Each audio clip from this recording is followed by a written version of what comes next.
श्री स्वामी समर्थ सर्वांना.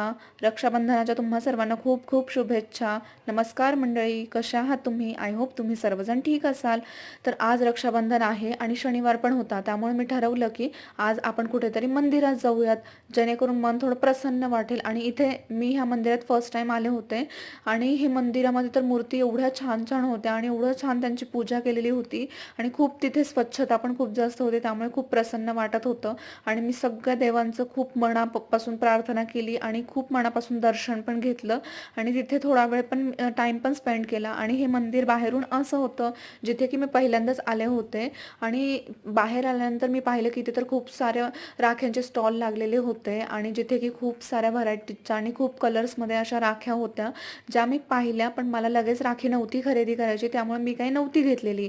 आणि ही इथे एक अशा प्रकारची राखी होती जी की मला खूप जास्त आवडली होती, जी की खूप जास्त नाजूक होती. तर मला तर खूप आवडली.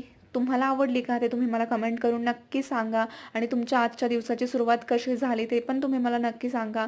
आणि बाहेरून येत असताना मी एका बेकरीमध्ये पण गेले होते आणि तिथे पण मी थोडंसं खायच्या गोष्टी घेतल्या होत्या. आणि तुम्ही आज काय काय केलं, तुम्ही तुमच्या भावाला कधी राखी बांधली आणि तुमचं आजचं रक्षाबंधनचं सेलिब्रेशन कसं झालं ते सुद्धा तुम्ही मला कमेंट करून नक्की सांगा. आणि मी काही कारणामुळे माझ्या भावाजवळ नाही आहे, त्यामुळे मी तर माझ्या भावाला राखी नाही बांधली. तर तुम्ही जर तुमच्या भावाच्या जवळ असाल तर तुम्ही नक्की रक्षाबंधन सेलिब्रेट करा.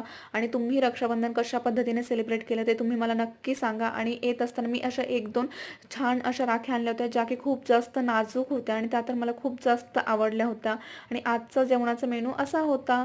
तर तुम्हाला माझा व्हिडिओ आवडला असेल तर लाईक आणि कमेंट करा, चॅनलला सबस्क्राईब करा. Thank you so much for watching.